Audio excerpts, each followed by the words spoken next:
I'm here in Boxberg, Germany at Bosch's Proving Grounds for an event that comes once in every 2 years. I always look forward to it because it's an exciting day. It gives us a sneak peek into the future of mobility. There were numerous technologies on display, like 3D vision for car technicians to identify problems without even opening a car. There were connected trucks, but what really caught our attention was a black Tesla autonomous drive prototype. Alright, well, welcome to our highly automated driving vehicle. This is our development vehicle for highway pilot functionality, level 3.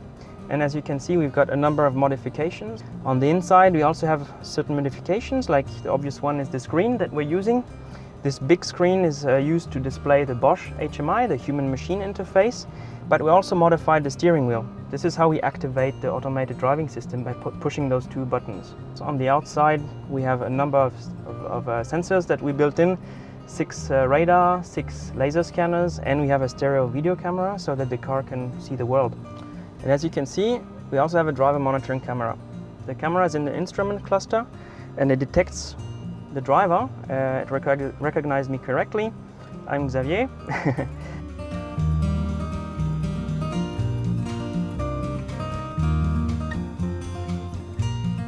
So basically it stores the profile of the person and you can have multiple profiles stored. Exactly. But the profile is stored in the cloud. Yeah. So once you would have registered, Yes. then it would recognize you as being allowed to drive the vehicle Okay. and pull your profile from the cloud. Okay. Apart from the variable number of profiles that the system can store, let's look at what all the LiDARs, radars, and sensors do. The radar sensor provides an important 360-degree information about the surroundings within a distance of about 250 meters for automated vehicles. A radar sensor's main task is to detect objects and measure their speed position relative to the movement of the vehicle. Ultrasonic sensors are needed primarily for close-range environment recognition of up to about 6 meters and low speeds. Video sensors or stereo cameras with a 3D measurement range of 50 meters provide important optical information about the vehicle's surroundings. And there are finally LiDAR sensors that use pulses of laser to measure variable distances. Whilst all these are the measuring and information gathering systems, they're complemented by electric steering, ESP, brake boosters, human-machine interfaces, maps, and cloud data storage and processing to complete the automated driving process. At Bosch, we believe that we need the 3 sensor technologies for different types of reasons. Each sensor has certain strengths and weaknesses. Okay. A camera, for example, you can do a lot of complex image processing, but if the sun is straight into the camera, it's limited. So in that case, a radar is more independent of weather conditions. So by having the 3 technologies, you have a certain level of redundancy, and also the performance of the system when you do sensor data fusion becomes significantly higher. So in active real time, you would actually shift dependency between radar and stereo and laser. Would it shift, or is it a fixed? Essentially, we would get the data from all sensors, and then there would be a weighing on the different sensor technology depending on what. So that's what I'm saying. You could shift dependency more. Exactly, If the weather condition is bad, you shift it more to then your radar because That's right. So today we'll pick a destination, Boxberg. That's where we are today.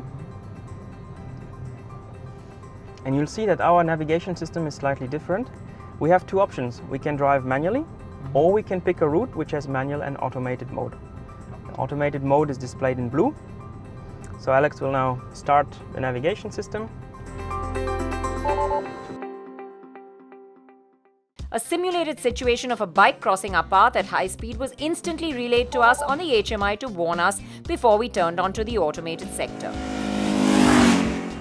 Meaning information from the connected bike was relayed to the car and vice versa to avoid a potential collision. The real-time mapping allowed us to foresee potential automated driving areas and highlighted those in blue.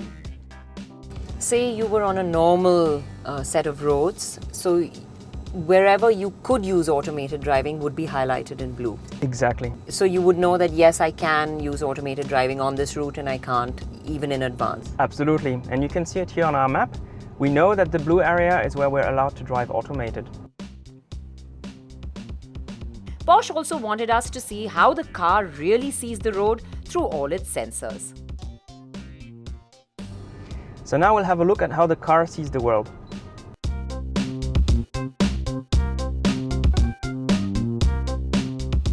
So up here, we see the raw image data coming from the camera. It detects the lines, for example, on the lane markings. The white and red dots that we see, they're the laser scanner point clouds. Okay. So, and then the third technology that we use is radar. And you see those blue reflections? Yes. These are the ones coming from the radar. Okay. Down here, we can see the overview of the map that we're driving on. All these colorful points are radar points that we use to localize ourselves. The Bosch technology was developed, it's called road signature, and this is how the vehicle can position itself in the world. It uses the information from the radar. Finally, it was time to let the car take over. Automated mode is available. Exactly. So now I know I'm informed I'm on the blue area. Now I can use my two buttons to activate the system. And you can see the car is in control. The car is in control now. Once the car takes over, it will do all the driving duties and you're quite literally hands-free to do what you like. Order groceries, check your email, or whatever you want. So in the HMI, we shift now to the blue scheme, the blue road. The A is blue. Sorry, I pushed the pedal. So if I actually touch the pedal again, I take back control. Exactly. So The car is in control now. at any point, you can take back control or hand it over to the driver within the blue route.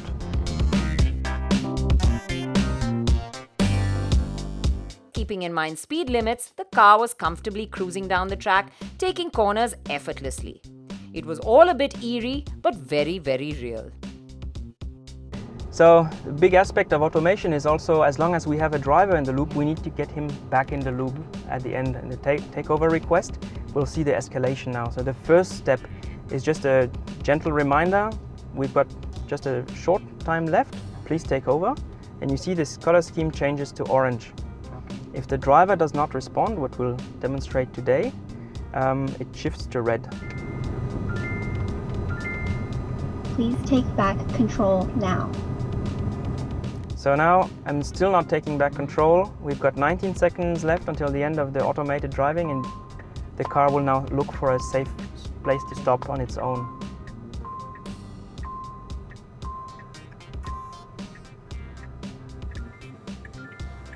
The car will stop now. So it would just park on the side if you didn't take back. Exactly. The idea here is that it could be a medical reason why the driver can't take back control. He may have had a heart attack or something like that. In that case, you could connect this system with an eCall to emergency services who could come and make sure that everything is fine. And when you take back control, you can do it either via the pedal or via the button. Exactly. So now if I take back control via the buttons, You are in control now.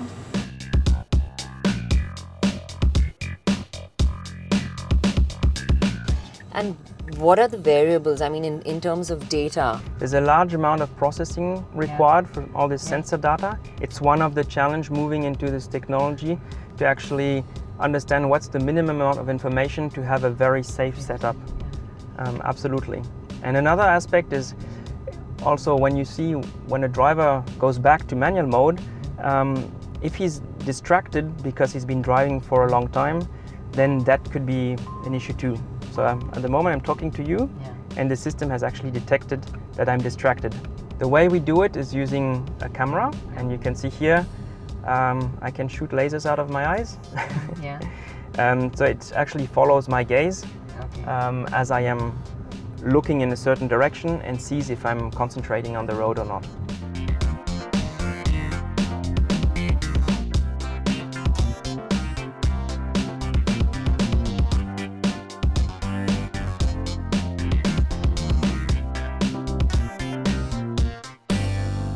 Thanks so much. It's been my pleasure.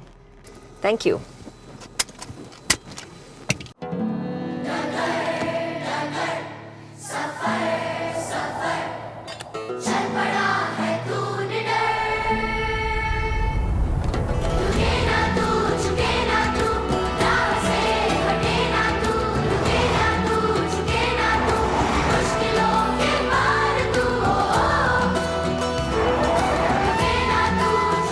इसी कभी न रुकने वाले जुनून को रफ्तार देता है सर्वो वर्ल्ड क्लास लुब्रिकेंट्स।